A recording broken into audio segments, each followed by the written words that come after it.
Bonjour à tous. Je travaille comme ouvrière à la SNECMA dans une usine qui fabrique des moteurs d'avion à Villaroche, en Seine-et-Marne. Nous sommes plus de 5000 salariés. La SNECMA fait partie du groupe Safran qui emploie directement plus de 67 000 salariés. Cette année, au cours des négociations salariales, la direction a commencé à proposer une augmentation de salaire de 0,5 %.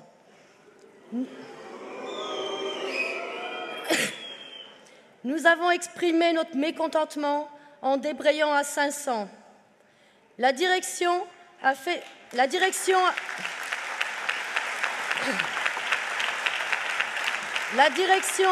qu'elle appelle un geste, un coup de pouce, comme dit le gouvernement. Tout ça pour arriver à la somme de 351 € brut pour l'année 2017, ce qui me fait 27 € brut par mois, même pas 1 € par jour. Quand la direction parle salaire, il faut être bon dans les calculs de l'infiniment petit. Par contre, pour les profits, il faut savoir manipuler les grands chiffres. Pour 2016,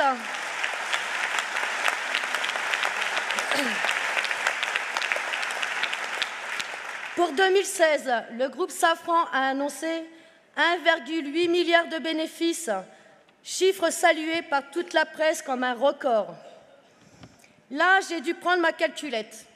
1,8 milliard divisé par les 67 000 salariés du groupe, ça fait 27 000 € par salarié, soit, écoutez bien, 2 250 € bruts par mois.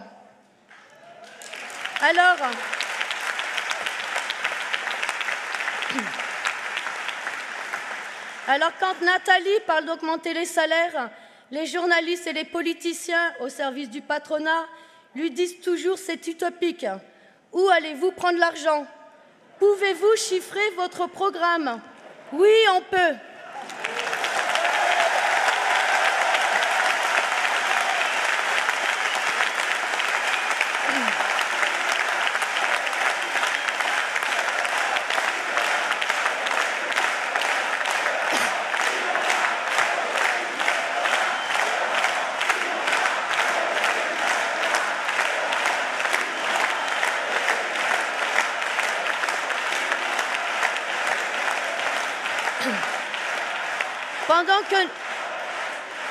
Pendant que nos salaires augmentaient de 1 %, celui des PDG, Petit Colin, augmentait de 20 %. Pendant que la direction supprimait une prime de 4 mois de salaire pour le départ en retraite, elle distribuait aux 500 plus hauts cadres du groupe 75 000 € par tête en moyenne. Et autant vous dire qu'il n'y a pas besoin d'avoir fait les grandes écoles pour comprendre que ces profits viennent justement du blocage de nos salaires et des attaques contre nos retraites.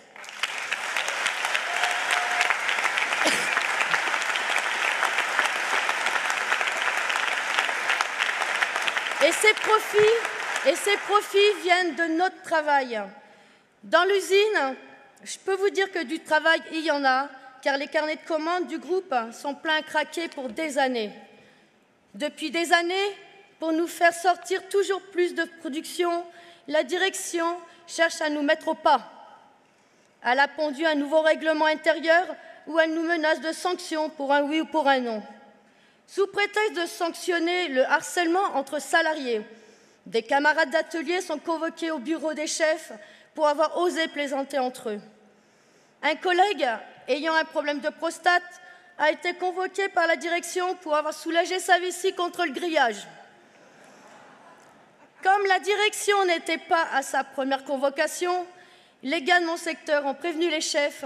Si nos collègues sont durement sanctionnés, on débrayera en appelant tout le reste du bâtiment.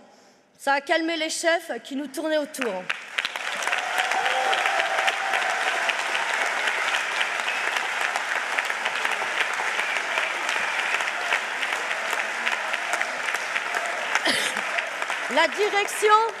La direction a même poussé le ridicule jusqu'à envoyer un rappel écrit à 2 travailleuses pour infraction au code de la route. Motif?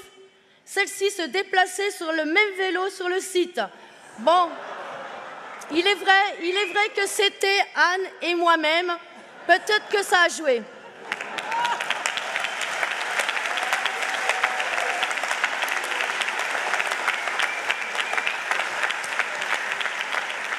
Alors cette pression est tout aussi forte sur les ingénieurs nombreux dans l'usine.